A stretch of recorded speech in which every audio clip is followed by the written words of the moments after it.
Apoio, me achel apoio, luanga apoio, mego Rosalva, mego all, Mugabe, Kyudon, apoio, inviting an, atamo okwanyo kara. No pangeo ni tayat berguman.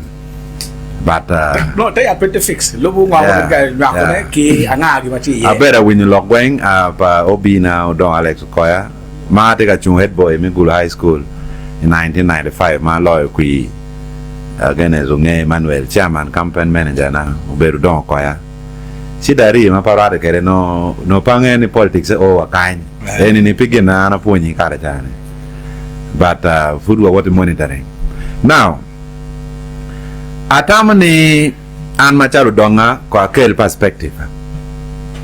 Uganda obolo kui i 2006 kui magiluone referendum. Ni miara multi-party zumudugi 2005. Referendum ma chiel ubero campaign ubero mwaka 2000.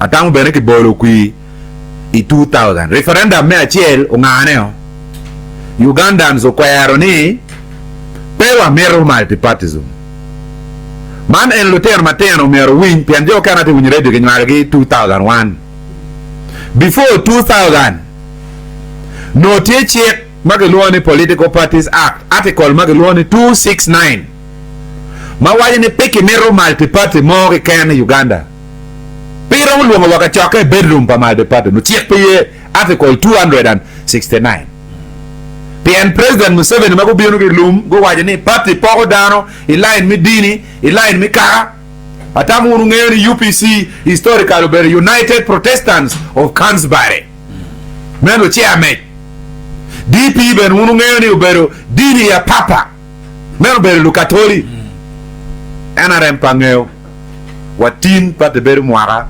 Pierre ngwene ke fuki luone resistance kono teka resisting koni go Odong ke gama now one game multi-party again ki check article 269 ka upo the senior politicians mamogo don ko pe Dick Nyai Cecilia Gwal Agre Awuri Omara Tubo Abenego Ngom Zakaria Lum Ginjo mago wa ni ki goin party yo chiki chere referendum me achiel mangat mudor we amam Oberu Nelson Ochegere ma Uganda okwayar ni pewa mero multingo multiparty pressure to umete kibini referendum ma Rio in 2005 referendum ma Rio in 2005 ka kenyu bene pangeo an machalo e political scientist pangeo pingo ke balo chente pagamente wachere referendum ma dawo enti side achiel wa president Museveni tia campaigning pia mam wa Ochegere tia campaigning pia mam dawe wa idongo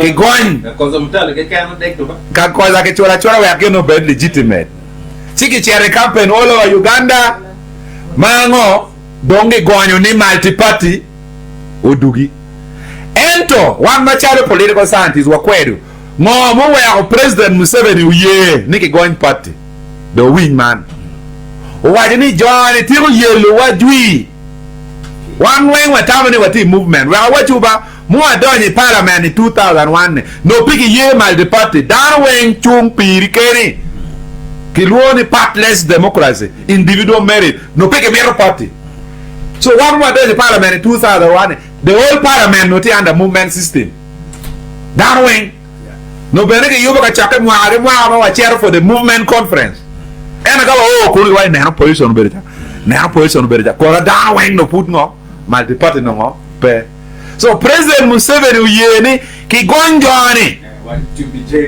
now the lokma Museveni o wide in political philosophy wani ki gongi wek pugu be ka yeluwa pini ki gongi weka party dugi so twin ma ki kero kere multi partyism ene twin ma team te kanam kere komodo Alex kwani ni we go how pego bera yeluwa eno twin ma no mier ke gongi kere party ni igamente wen me wi loboni miera jo machimu wanga mental betie institutional pia dega multi partyism terni gamente money ne loyo ngo ke endo jo machimu wangi miero aki opposition impera machimu wangi keri mero ngelwani political masturbation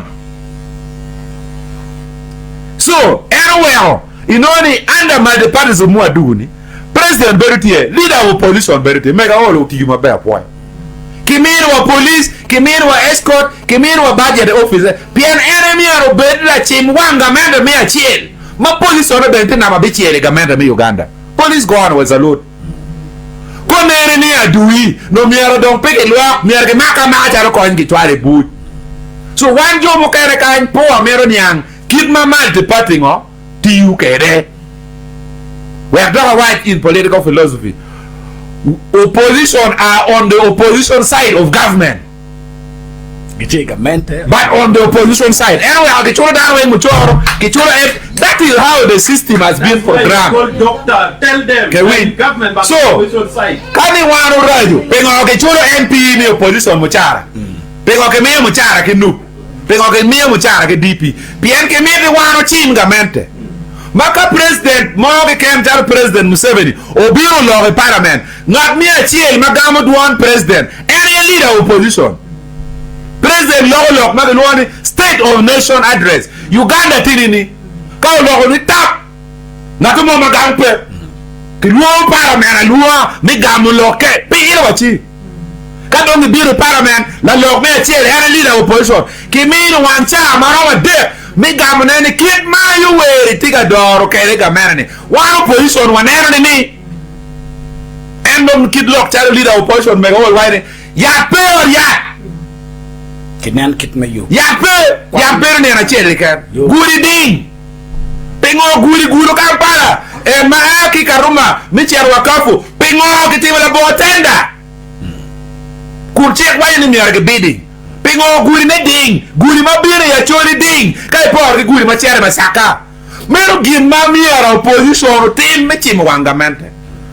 so le ko lock pardon go slow ni pe tika pu kona wa ma pe chamo kona mero chamo ya wa ma pu eri ni chia yo mo ni miera multi party ubetie now da duge ya chori kai ni bichwa party mo NRM nyo opposition Pikite opposition charo la more pagamente we are not enemies of the state we are on the opposition side of government bien kiro tero wakere pinkai biri chardong honorable all Mr. Mugabe nani ki yirchi ngodo we donge we kwambo holwange dongo tim gena mero don puwa twero inga ngabo ma mari de te pi jalo ni ngako ngwel mada nere tim gido mo kene ko pare bai ko ni ko nere gwen ko nere now so mera o ko ya kilo we radio pe we ko wow betek we are all in the same struggle pien ka do ni down we do nye movement chara kolgi chara mapenduzi gi ngawa do bichoga amen ni down an para to mata ni da me do nye movement ti do ngam lo ka balalo pien do ngo beri charo opposition gino ma ke nyara no mier bera jeme kom gamendre we are doing our constitutional mandate we are doing lo ke ante KPFF man in football now who rock mo win the win kore ant kore PFF kore FDC kore NUP multipartism mo adugi yene ti fake. It's a fake multipartism. As a political scientist, America was in or Chien, it give me 2001. We now have the de facto movement and the de jure movement. Multipartism and it fake. Okay. Multipartism what do we PTU and begin money America 2006. PM no one all parliament. Well, why do you need Taki party ma well MPs obi in parliament. Me ki kwan chente muchor palwa ki me bot party anuni. We go yap office. We go get secretary office. Ti formula ne ti well MPs me to the parliament. Ti well chena ma mi ni me we local lambo. PM don unity party ma check do di unity tam ngo. Yeah. Wa NRM chalo party ben no chena chane. One ma chalo parliament wa kero iching electoral commission. Ki muti ki carry account. And charo du ma ka no uno chak 3.8 billion. Yeah. PM mi ko anyu party. So give me no chente. La ten me po chene pocket money. E ching lo ten away. Pe mi gi radio. Chi aye do mo. So give na te wa tinani party any madam wati yene omara jablo is fake. The parties who made in the PTU, the system is structured what doc or chain why money me 2001 built down wing tite movement. Doc can have more beautiful wachi ni opposition makita kiti kere ku beti ni Roman la kodamente. Anchal political philosopher kala. One political philosopher was an we predict. That's why the Juba peace talks are failing. The younger are philosophers, political scientists. Why we're failing now? Failing we do it. So party egni pegi romo ke la regamente. We need per beru me ki mega all. Per beru me planning me for government. No, after 2026. We have to struggle. Pian any megwa. But ginami ara cholu ne. In me bon kui kita iri wi ukere. Catch when you me balaro o mete ki beri actually bon kui ki jo mati kelo balale actually pian ka ki dia dini che inda bon kui ki jo mati ga dini ni no you don't pay politics pian piti bal mi beri ant piti bal mi beri PFF piti bal mi beri FDC mi bon kui ma kui ni wero ki nero ki fa actually dia wujine kere amera fo mega all a fo kumurigan a fo no bad mo Pian Kara cha wano mobilizing actually ne painting a dewa pig ball quick NRM. There were born quick position. Donna Munopom can MDO pom king. Ne actually put ya dare. Kapu a kero chante actually. Join Mukara on your board coin. In fact, no near Momo to London while you can join me. A poor I can bury gang, keep bury lumpeke. To our middle lumero, when the Ella Napo and a gang, a so come on, Pukaro, actually, Lotero, but I want to about coin just 4 hours. No, okay, welcome, my brother. Simple, I tell Perry, get over Kapala. Simple, why come work the chair and do about coin 8 hours. Lotero, water on air, bit Kampala 2 days ago. Get chill where you airport. So, we never check it or check it to channel actually. So, Kacholo Bolo Qui. Mano statistics nyuruki bilobo ni actually igi piyome kom government tiene magi luone non governmental organizations ubichao biro kanyi kwanyo kongo government. That is how we succeeded. Even this mega FM is a community radio. Exactly. Pini papa government. There are many things we are taking. NGOs beru kanyi invisible children ngo duata. So actually me a bol kui kid magi winyu kere. Now kore ant ki PFF go repair. Menu beri talo biye kai ni chere pore no biye ti duata biye mo ne kan biye mo ne te ya biye mo ne ti kwen biye kere ka duong ni pego beru wegi por because systems po ye ni biye ubed wegi por now o mera chel miro pol o okay ant ara roade kere jabeto karne ena loko kere previous ni ke an pengo ni je mo ma ande temne do wa Rotary Club be ro temne pe dong mere political party so repaper and ke PFF be but the issue is ni chari ya chori kan dan bi bol kui kon ke PFF kon an pada nye manyen pare pene ki bi bol pe mega all because they love air manning ngato mo dong tika metro lo ke parte manyane dan dong no yerugi dan dong teti ye ger wa wan dong an eni ma liel wa machi do ta chera ko independent piana no ni gimete taketi ye ando ati opposition pa chori ka gina dia chori they know akudu gamendo no angej wa cha lo kama ka musebe no katika executive order no do wa kar de gini ko gamendo no angej. So look money and PFF pida ke je kom nyo ena le makelo pere kom down ana waje ke jopa de ni best jeti bu ko ni wa bi no kan ga waje ke dan ne dan PFF ke cha ko cho nying ni ko ke cha ko cho nying jo ati don ya dui a chul do re ramo dan do lo ya dan no ko me ki bet ngo free piara chuli ke ke ter ke opposition giter cha mo na mi kim gang inoni lo movement mo ko te ka cho nying opposition ne jo ati PM ki gamena Piginian. So, kibol kui kitma ki winyu kere. Andon ka bitiero. Aneno ni en madon kono ye tiga biru. Let us vote according to mama no because you kaka. Pien kada ko bolu kui atita no ke waje wuni nyong.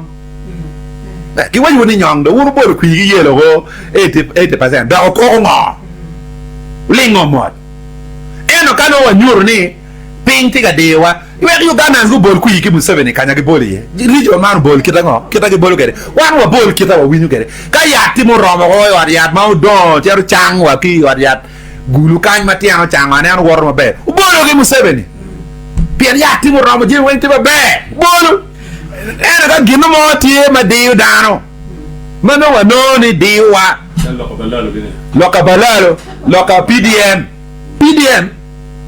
PDM ni Paris mi no million adi million me ache pa Paris ti adi Acholi Paris ni Acholi na koneri no gamente winyu lok padaro no mi era PDM ni Acholi ubed village development model bien well Paris says mi Acholi district when pirom ki well Paris says mi Banyoro ke kan there are 1,777 parishes in Oima. There are 600 and more per day. So no what it is more. Tell me and give my Bible wajo. La chana be medic be la chana lanyo be medic be la lanyo. Come and look amanda when you look pa mega wolgi. No ke wajo ni Acholi be village development model. I think see that is CJ look man ka we apo mabe wajo ni tam le on get gimme go when pon la dit lo. Bien kan tin lung dak total. Ma cha dole benen ga mede ti kwere ne janga mede me you boss o karo ki kwet gi ma nyuru ni bodo fiko ti maraj. You see there is another problem one political side go na ma ke luoni presidentialism. Boda tiga da ke men rwada ke president. Oh ngor ya pe ke men rwada ke president. Jimni wen chair bon ngara chair. Eni no mi argen matum I level pa parliament at institutional budgeting. But pian wa destroying institution no wo opposition nen chalo lumeng. Bere chalo opposition no gino mara raj mama kai gino mi argen neko. The good part Museveni the individual because one guy they go to consult us. What do you think about this? The last time they were consulting me on South Sudan government, I told them you made a mistake to side with Riek Machar, to side with Salva Kiir because he's not the popular president. You see, they consult the importance of alternative opinion. And they open kind they know that you know Dunji. No, don't ngag mo kaya mo dong. Ikaw logi kumi ba oh. Anche ko na ka no. Ko no mare kuja ki kupe kwere. No mare kupe bi penyo tamwa ke ba mere ke do ga be. La mere twa ko tampa Mugabe. We are in this struggle together. Kakanya right ki yo. Kakanya be miarango ki fo. Charity jemi mo ko magamento team ma peyo especially gamane ka Museveni. En kanya dok po an ki position mo kanani. Because kakena be miarake fo. For example, human right. For example, ubere kiti onyo lamba tika ki apach tika charwa choribu. Eno no yibla po me wa ni gamere right. Eno no yipo. Instead nyarwa what is the budget? Are we on schedule? Budget teacher tika war opposition wani guri eneni. Well let for example, Entebbe Express Highway is the most expensive road in Africa. But it's the most expensive road in Africa. One much opposition may go all presenting in parliament.